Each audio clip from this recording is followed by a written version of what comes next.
신약성경 사도행전 16장 11절부터 18절까지 말씀 같이 읽어보겠습니다. 사도행전 16장 11절부터 18절까지. 드로아에서 배로 떠나 사모드라게로 직행하여 이튿날 네아폴리로 가고 거기서 빌립보에 이르니 이는 마게도냐 지경 첫 성이요 또 로마의 식민지라.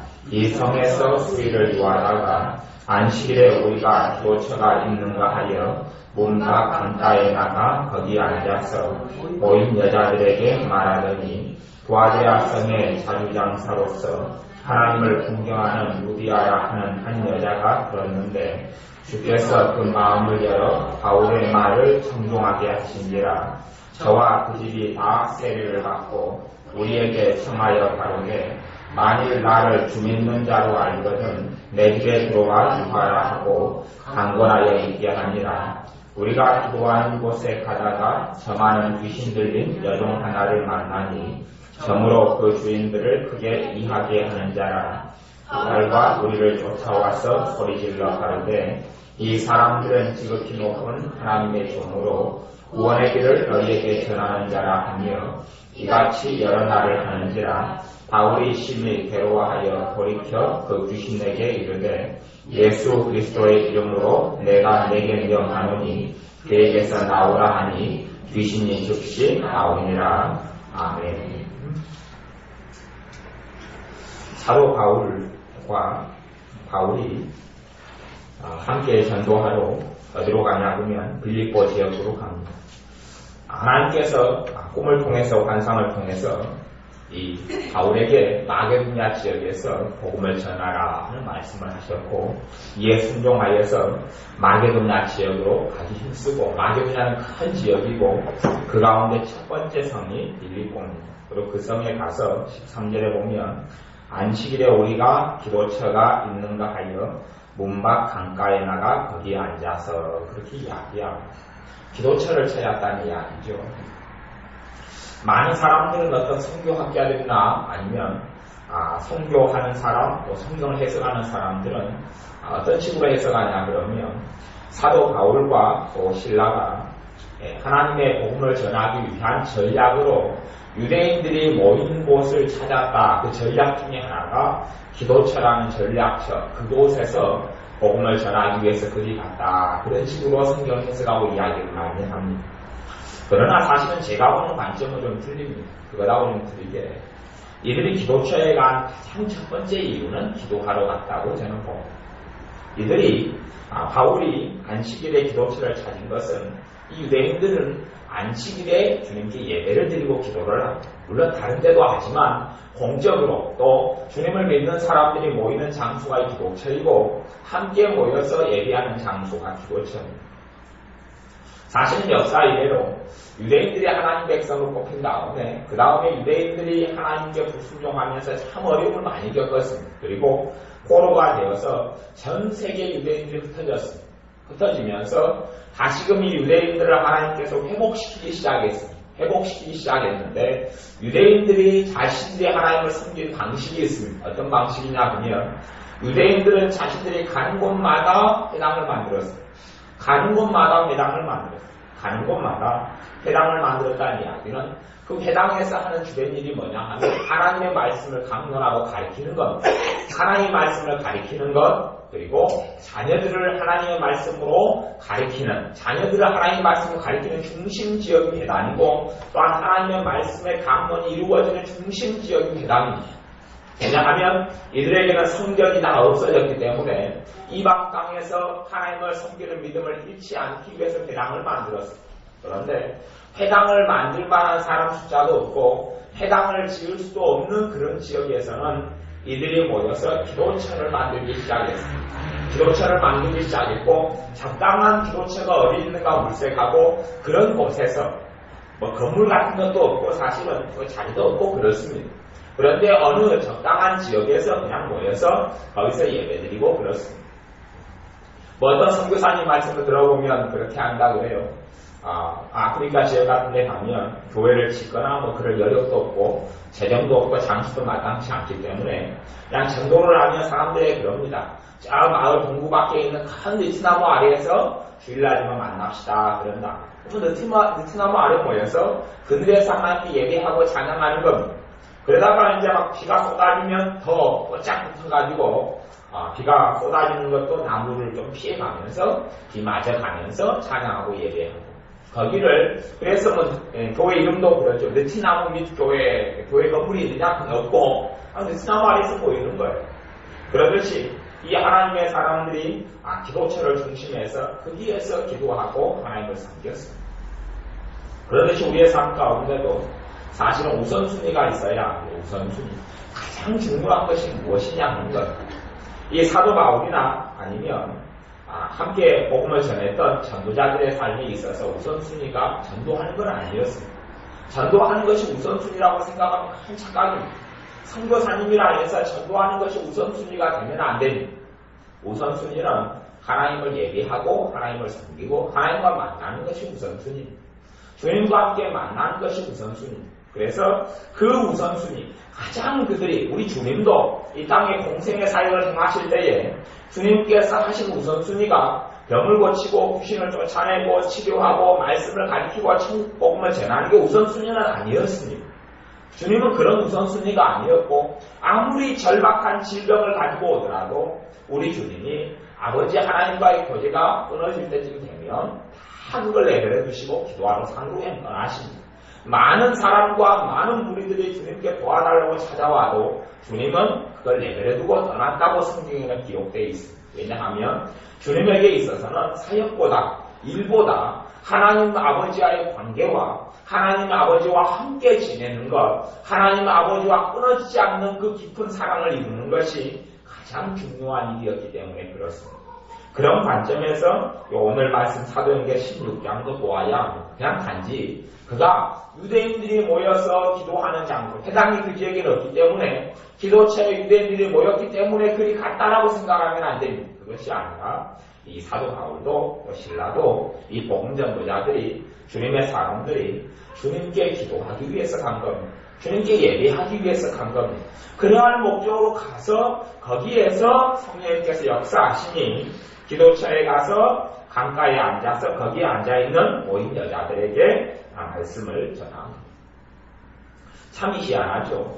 빌립보 교회 같은 경우는 빌립보서가 빌립보 교회에 보낸 말씀이고 빌립보에서 복음을 누가 듣냐면 여자들이 듣습니다. 남자들이 아니고 그 기도처에서 정말 주님을 사모하는 사람들이 모였는데 그 사람들이 여자들입니다.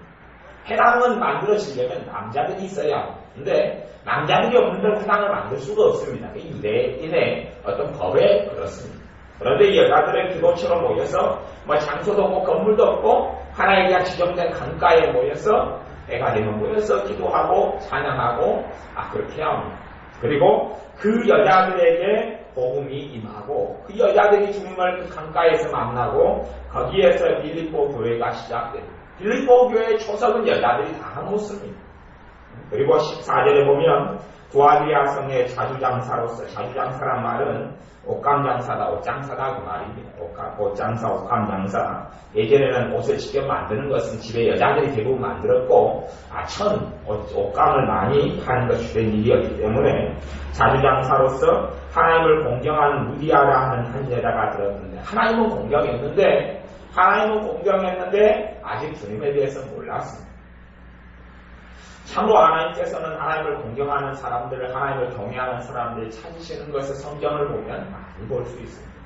물론 주님께서는 죄인과 함께 해주시고 죄인을 찾으시지만 그 가운데 정말로 하나님의 나라를 기다리는 사람들, 하나님을 구하고 있는 사람들을 주님께서 기뻐하시고 하나님을 경외하는 사람들을 만나주십니다. 그래서 성경에도 사도행전에도 보면 고넬료라는 사람의 가정에 하나님께서 천사를 보내셔서 말씀합니다. 천사를 보내셔서 어디 가면 베드로라는 사람이 있는데 그를 청하여서 복음을 들어라.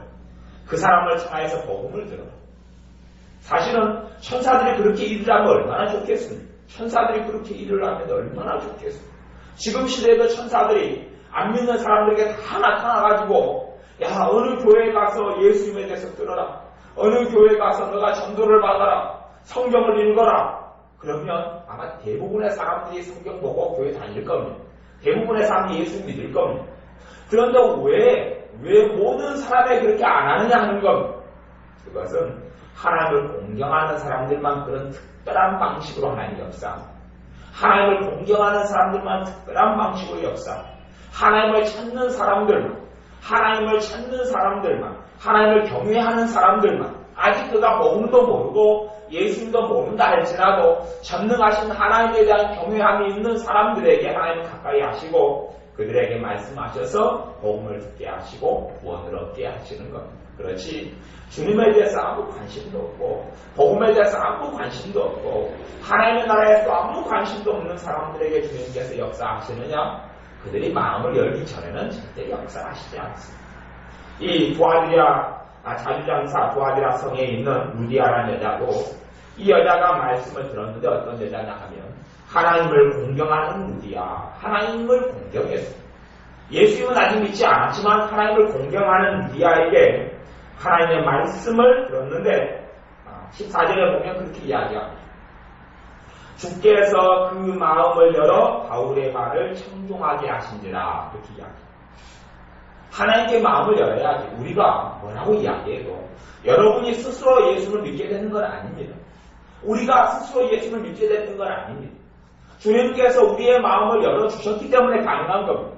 복음을 들을 때에 십자가를 들을 때에 주님에 대해서 들을 때에 우리 마음을 주님께서 친히 열어주셨기 때문에 우리가 하나님의 말씀에 청종하고 그리고 구원을 얻는 자녀들이 된 겁니다. 그러니 우리가 내 힘으로 내 스스로 주님을 믿고 만났다 하는 착각 속이 아니라 정말 주님께서 내 마음을 열어서 그렇게 하셨구나. 어떤 사람의 마음을 여느냐?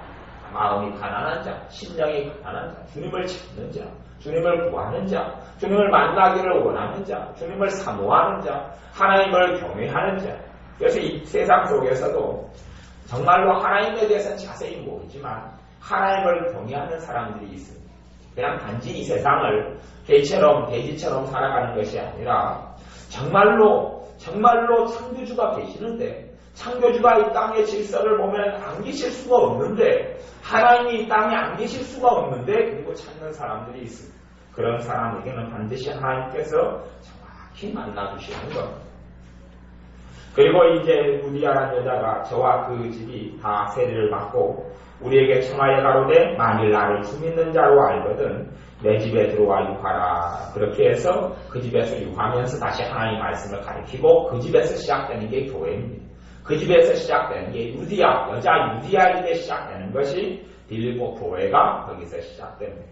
16절에도 이제 귀신 들린 사람 여자를 만나서 귀신을 쫓아내는 것이 나오는데 16절에 보면 우리가 기도하는 곳에 가다가 저 많은 귀신 들린 여종 하나를 만나니 여기서 며칠 뒤에는 기적이 일어나고 하나님의 놀라운 역사가 일어납니다. 그런데 이 저 많은 귀신 들린 여종을 만나서 그 다음에는 어떠한 일들이 벌어지는데 그 일들의 시발점이 무엇이냐 하면 기도하는 곳에 가다가 그런 일이 벌어집니다. 물론 이곳에서 하나님의 자녀들을 만나서 또 복음을 전하는 의도가 있었겠죠. 하지만 그것보다 더 첫 번째 의도는 그곳에서 기도하기 위해서 가는 거예요. 주님께서 성전에 가서 말씀을 가르쳤다는 대목들이 많이 나옵니다. 근데 성전에 가서 말씀을 가르치려고 성전이라는 장소를 찾기 전에 우리 주님의 마음에는 성전에서 주님을 만나고 아버지 하나님을 만나기 위해서 성전에 가시는 것이 있습니다. 아버지를 경외하는 곳이기 때문에 성전에 가고 거기에서 아버지의 은혜가 있고 아버지와 만남이 있고 거기에 감동되어져서 성전에 모인 사람들에게 하나님의 복음을 전하게 되는 것. 우리의 삶에도 목적과 수단을 바꿔치기 해서는 안 됩니다. 무엇이 중요하고 무엇이 덜 중요한지는 반드시 있습니다. 우리의 삶 속에 어떤 사람들은 하나님 때문에 축복을 받는 것이 목적이 되는 사람들이 있습니다. 또 목적이 아니고 그건 수단입니다. 왜냐하면 하나님 때문에 축복을 받지 못할 수도 있기 때문에 그렇습니다. 하나님 때문에 우리가 세상 사람들이 말하는 축복은 받지 못할 수 있습니다. 하나님이 말씀하신 축복은 받을 수 있지만 세상 사람들이 말하는 축복은 못 받을 수도 있기 때문에 그렇습니다. 마가복음 같은 데 보거나 마태복음에는 그렇게 이야기합니다. 말세지 말이 되면 형제가 형제를 가족이 가족을 너희들을 다 넘겨줄 것이다. 너희들을 옥에 넘겨주고 너희를 다 팔아버릴 것이다. 그러면 너희들은 재판장에 서서 너희는 나에 대해서 증거해야 되고, 그리고 그러면서 핍박과 기근이 임하고 어려움이 임할 것이다. 그렇게 우리에 대해서 이야기한다. 대신 너희들이 잡혀가가지고 복음에 대해서 이야기하게 될 때면 너희들이 무슨 말을 할지는 생각하지 마라. 그러면 주님께서 할 말을 너희에게 담아줄 것이고 말하는 이는 너희가 아니라 성령님이시다 라고 이야기합니다. 믿는 사람에게 핍박이 없다고 이야기하니까 핍박이 있을 것이다. 그런데 너희가 이러한 고통스러운 날들이 겨울에 생기지 않도록 너희가 기도해라. 겨울이라는 것은 그렇죠. 한국은 겨울이 아니고 한국은 봄이거나 가을입니다. 여름이거나 그렇습니다. 겨울이라는 이야기는 여러 가지 혼란이 중첩되는 때를 이야기합니다. 지금의 믿는 사람들이, 한국에 믿는 사람들은 믿는데 자유가 있습니다. 마음대로 예배드릴 수 있고 찬양할 수 있습니다. 전 세계에 있는 많은 사람들은 예배드리고 싶어도 예배드리지 못하는 사람들은 너무나 많습니다. 기도하고 싶어도 기도할 수 없는 사람들도 너무나 많습니다. 그걸 가르쳐 겨울이라고 이야기합니다. 믿고 싶어도 믿을 수가 없습니다. 지금도 뭐 크게 상황은 달라지지 않았지만 중국 사람들 같은 경우도 성경책 한 권 가진 것이 소원인 사람들이 많습니다. 성경책 가운데서도 주석 성경이라고 있습니다. 밑에 내용들이 달려있는 성경책을 하나 가지는 게 소원인 사람들이 무척이나 많습니다. 또 북한 사람들 가운데서도 성경책 하나 믿는 사람이 가지는 게 소원인 것이 너무 많습니다. 물론 성경책을 하나 가지게 됐다 해서 마음대로 펴서 보지는 못합니다. 성경책을 가지고 있으면 거기를 나무 상자 속에 성경책을 집어넣어서 꽃갱이로 땅을 파가지고 몰래 묻어놓고 몰래 끄집어내서 몰래 보고 다시 덮고 그렇게 할 수밖에 없지요. 그럼에도 불구하고 성경책을 하나 가지고 볼 수 있는 것을 가장 큰 기쁨으로 여기고 그것을 소망 삼고 북한에서 기도하는 사람들도 무척이나 많습니다. 지금도 몰래 성경책을 북한에 보내주는 일들을 우리나라에서 유명한 선교단체 같은 경우는 해오고 있으니 그런 실질적인 소식들이 종종 전해지기도 합니다. 그래서 여러분이 카타곤 소식 같은 걸 보시면 그런 내용들을 보고 듣고 알 수 있습니다. 그 겨울이라고 이야기하는 겁니다. 북한 같은 경우는 겨울이지요. 겨울이에요. 겨울에 이제 전 세계적인 환란이 시작되거나 반드시 환란은 시작됩니다. 전 세계적인 기근도 시작되고 전 세계적인 정치적인 문제도 시작되고 경제적인 환란도 언젠가는 시작될 겁니다. 우리의 시대 때 시작될런지 아니면 우리의 자녀들의 세대에 시작될런지 우리들의 손주들의 세대에 시작될런지는 모르겠습니다. 하지만 신학자들과 성경을 깊이 있게 연구하는 사람들이나 또한 기도하는 목회자들이나 이런 사람들 공통적으로 인정하는 것은 완전한 말세의 지마르다는 것을 다 인정합니다. 이제는 언제 주님이 오실런지는 정확하게 계측할 수 없는데 이미 그런 막바지 지점에 이르렀다 그렇게 이야기합니다.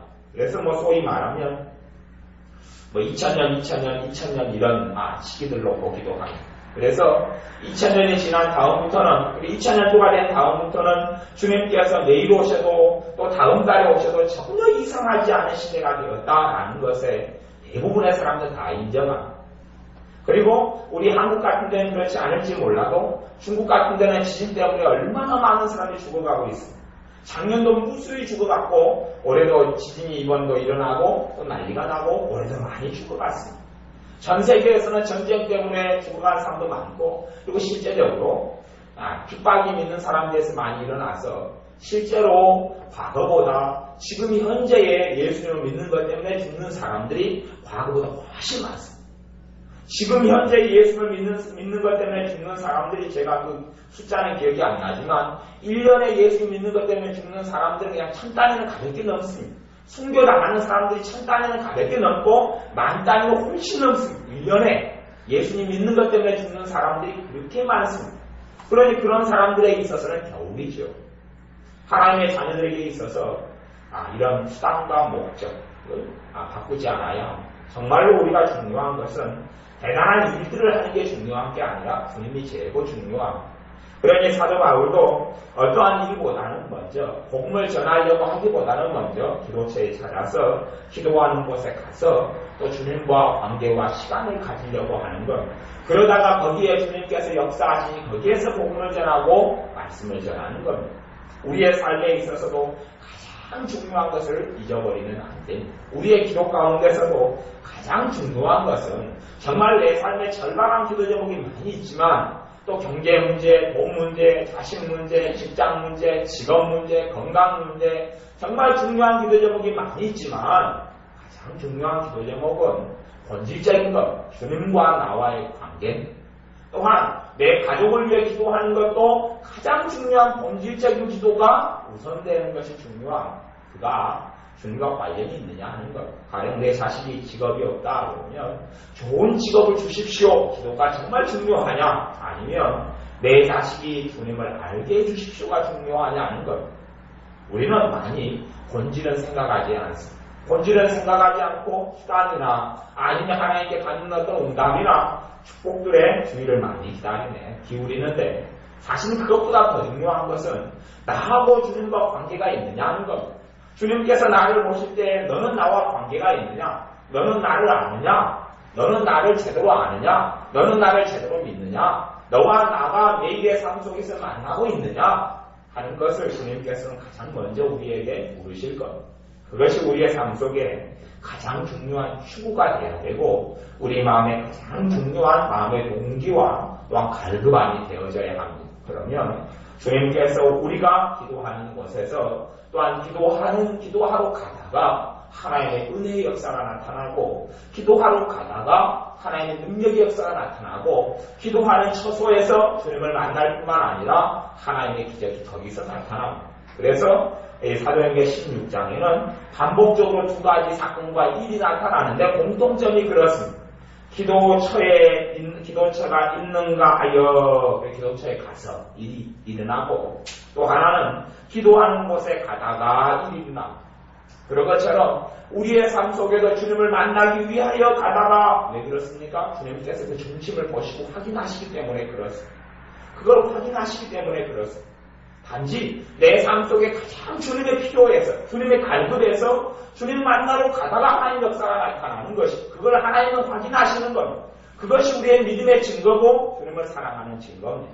우리의 삶 속에 그런 것이 있을 때에 우리를 주님께서 귀하게 보셔서 또 우리를 통해서 주님이 일하시고 우리를 통해서 또 우리 삶 가운데 주님께서 아름다운 열매들을 맺혀 주실 겁니다. 기도하겠습니다.